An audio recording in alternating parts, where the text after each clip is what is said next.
I was brought up in a loving household that wasn't really religious. My mom was Methodist, my dad was Catholic, but we didn't go to church.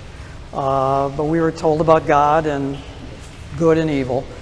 And I didn't really think about religion until I met a Catholic girl who eventually became my wife. We got married in the Catholic Church, and we settled into married life. As Catholics often do, we went to Mass religiously for many, many years, and then eventually fell away from the church. And at that time, I discovered the internet and started looking at things on the internet that I shouldn't have been looking at.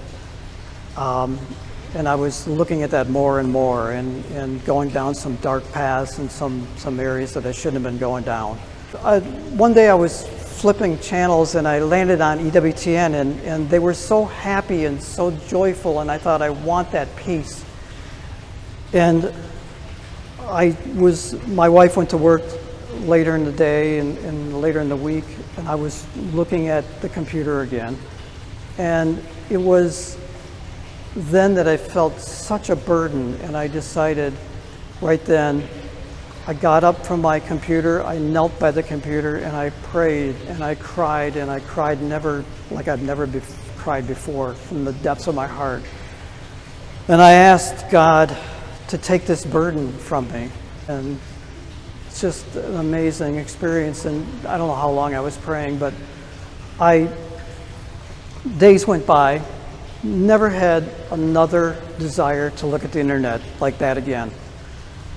I started delving into the Catholic Church. I started buying books, eating up the books. I had tons of books that I was reading.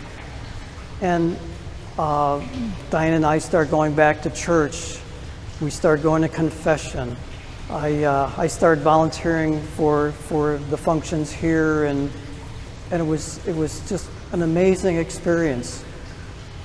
I have never felt such a burden lift off my shoulders as I did that day. And that was probably 10, 12, 15 years ago. And I just feel such a burden has been lifted. And if I can, my experience has been compared to the prodigal son. And I feel like the prodigal son because he welcomed me home back into his house. And so if I can give anybody encouragement, pray. Pray, pray, pray. God listens, God loves you. Just pray.